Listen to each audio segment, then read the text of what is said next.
Anxiety. You'd think, given the state of technology in this day and age, that people will be less anxious.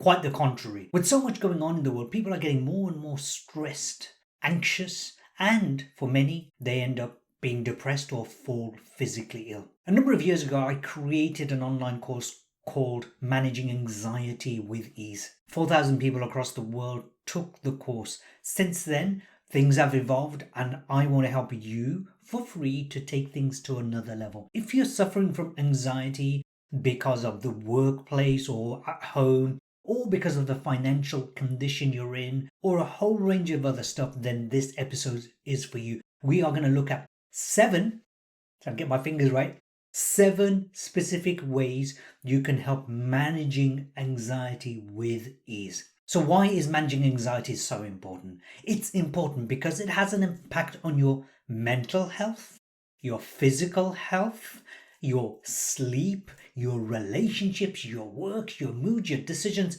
everything. There are a number of reasons why people feel anxious. And if we look at the generalities and we can narrow it down, first of all, it might be the environmental conditions you're living in. What do I mean? Maybe it's a home that you live in. It's causing you anxiety. Maybe it's the relationship you're in. Maybe it's the work environment. Maybe it's the people you work with. Another reason you might suffer from anxiety is maybe you're behaving in a way that perhaps you would prefer not to behave. So, for example, someone might be addicted to something maybe less than crack cocaine, but still it's a mild addiction and it's distracting you from the true essence of who you are. Or maybe you're distracted all the time, which is causing you anxiety, which has repercussions on all areas of your life. Maybe you don't have the skills that you need or the habits that you need to live the way you choose to live, to work the way you would like to work. So, for example, you might be in a working environment where you're doing a job, you want to get promotion or you want to go into the next job, but you don't have the skills.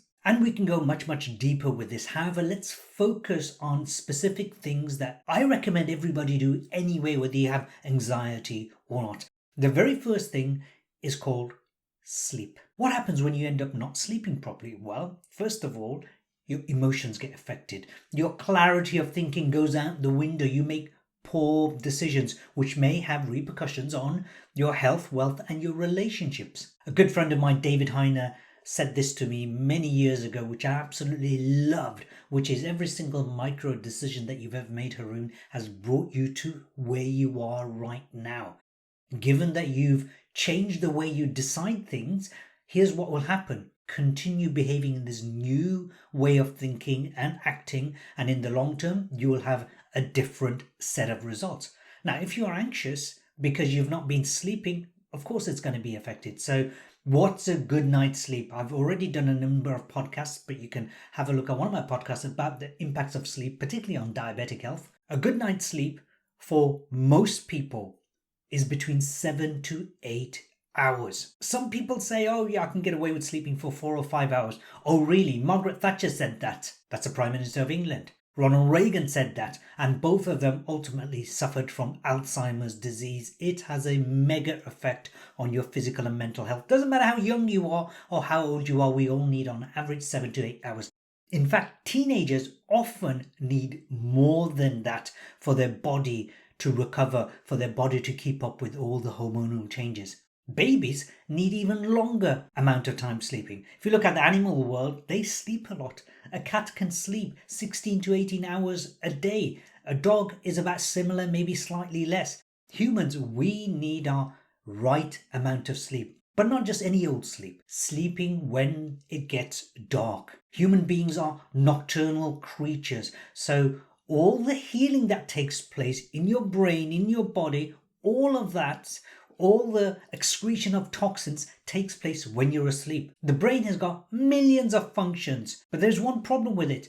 It does not detox until you are asleep. But very specifically, according to Ayurvedic and Chinese medicine, between the hours of 9 p.m. and 11 p.m. is when the brain cells literally shrink and allows the toxins to be removed in what you call the glymphatic system. So you need to be asleep for that. If you're awake, it's not going to work. The second thing is breathing. Think about when someone has a panic attack. How do they breathe? They're like, they're out of breath, right? They're not taking in oxygen and they're full of carbon dioxide and they're not even expelling it correctly. Most people, the way they breathe in for 2, breathe out for 3, hold for 1.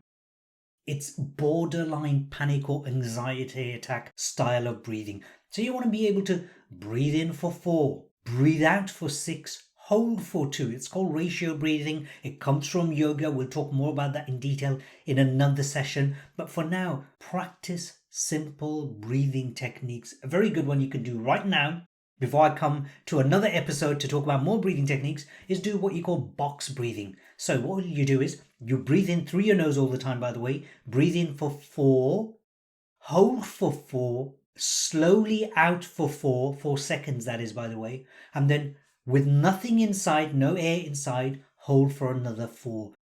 If you find that very difficult, you need training. If you find it very difficult to do, that's okay. Instead of 4, breathe in for 3. If you find breathing in for 3, breathing out for 3, holding, etc., then bring it down to 2.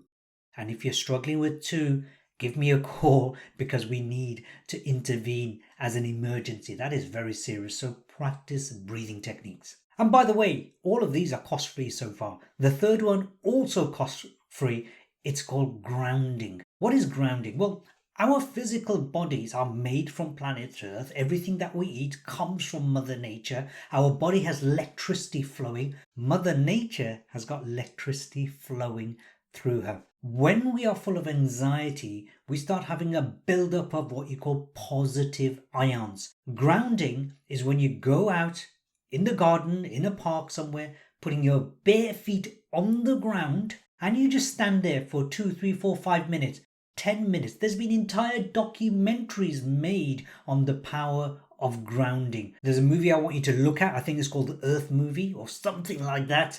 It's in the description. Go and watch that movie. If you ground every single day, then you're able to bring yourself out of your head and allow a better flow of energy through your being. The fourth thing, stillness. What do I mean by stillness? Stillness of your thoughts.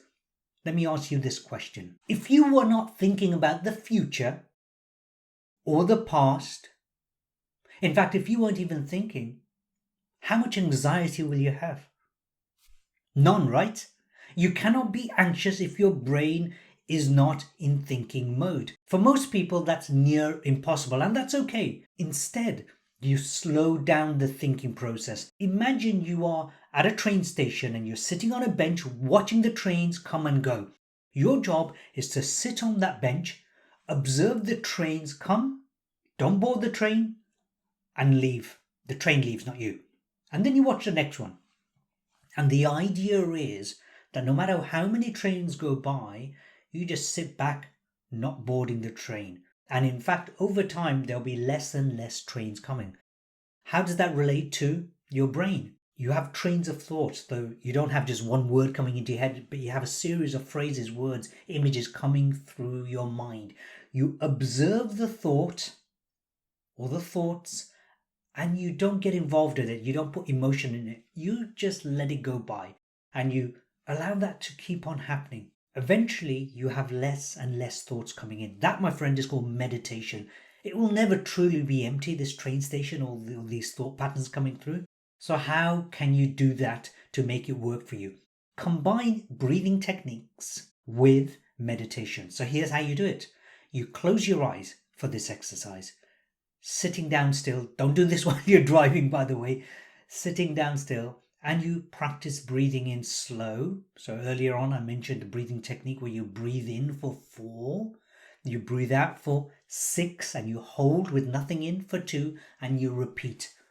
So what you do is you just count your breathing in and out, and holding for the space of 5 minutes, maybe 10 minutes, maybe 15, maybe even 20. That's how you get started. If you want to find out more about meditation, there's so many courses I've got. You can go to the show notes and find out about my 66-day meditation challenge. The next one, it's called mindfulness. What do I mean by that? Have you ever noticed when you're angry, how you behave, how you act, how you react? Or when you're sad. So for example, when you're sad, your eyes might be looking down, you might be hunched up, Next time you get emotional, just notice you're going through the emotions. Don't fight it, just notice. So if you're angry, notice that you're angry. I used to be someone with a heck of a temper. And when I started using this exercise, I didn't need anger management training. I used to do this. Watch myself be angry. So in other words, I'm angry, I'm doing what I do, saying what I say. And I used to say to myself, oh my God, you look like an idiot. What a fool. Now, I wasn't trying to put me down. That was my observation, my judgment of me. Like, how stupid, why would you do that? And so your subconscious mind, which is basically most of your mind, ends up saying, you know what, this anger business doesn't serve me. And so mindfulness, this part of mindfulness, I want you to just be aware of your emotions that are coming up. And just do that for now. We'll go deeper into mindfulness another time. But start off with a bit of mindfulness exercise of being aware of emotions as they come up. And also notice when they come up. Because it may be that you didn't have a good night's sleep, or you had a broken night's sleep, or you slept late. Just notice, oh, yeah, today I was a bit moody. I didn't have a good night's sleep last night. You might want to journal it down. Have a go at that. And the next thing, the food that you eat. Now, I know if I have raw white onions, I end up with gas in my stomach and my bowels, basically, and it makes me feel horrible and self-conscious. It makes my body get anxious. So the decisions I make, not useful. I don't want to be around people. I just absolutely hate it. Notice the kind of foods that you're eating. The more processed food you eat, the more reactivity you will have. So how do you deal with this? Number one, notice the foods. Number two, eat as naturally and as healthily as possible without overcooking and overprocessing. Make sure you have a balance of proteins, healthy fats, because there's loads of unhealthy ones, and carbohydrates. Have lots of salads. But for some people, salads aren't so good. Have green vegetables, fiber-rich vegetables. Make sure your meals are balanced and don't overeat and don't eat too frequently. So that's a massive topic in its own right. Just pay attention to the food that goes into your mouth and if it makes you anxious. One of the reasons many people get anxious is because of uncertainty. The human mind, the human body has a desire and a need for certainty, stability, and predictability. So develop habits and rituals that serve you. So for example, if you're religious, if you're a Muslim like myself, praying 5 times a day is useful for you, massively useful for you. If you're not religious but you're spiritual, let's say set a habit to meditate 7 a.m. in the morning for half an hour or late at night. Develop habits that work for you. Some people, it's about going to the gym at very specific times or going to the sauna at very specific times. The more your day involves a set of rituals, morning, afternoon, evening, that you consistently keep going, the more stability you're going to have in your life and the less likelihood of anxiety. A lot of people with anxiety issues are here, there, and everywhere. I see it all the time. It's a pity because when you're anxious, you end up saying things, doing things that don't serve you, and you end up having lower self-esteem, self-worth. So if you can, develop good quality habits that serve you. And a bonus one for you is water. Our body is primarily water. According to most scientists, they say we're about 70% water. Some body parts have more water than others. But the reality is, according to Professor Gerard Pollack from the University of Washington, I believe, if you take every single molecule from every single cell of your body and you put them side by side, you will find that 99% of the molecules is water. Stay hydrated. First thing in the morning, have a glass of water with a slice of lemon, cleanses you, cleans you out, and hydrates your body from a good night's sleep. As an example, sip water throughout the day. If you have broken sleep because you need to go to the toilet, when it comes to nighttime, 2 hours before you go to sleep, stop drinking water. And if you are drinking things like coffee, anything that's caffeinated, keep it restricted. I do this between 10 a.m. and 12 p.m. Different topic altogether, but in essence, caffeine has a half-life of 12 hours. So if you drink coffee at 12, in the afternoon, midday, then half the potency will still be in your system by midnight. So it's going to give you trouble sleeping. So out of all the habits that we covered, which one is going to be most useful for you? In fact, out of all the habits that you've just heard about, out of all the practices, which one are you going to do straight away? If you're struggling with any of these, comment below why you're struggling and we'll go deeper in another episode. Thanks for watching. Make sure you share this video, and if you haven't already, subscribe to my channel. Bye for now.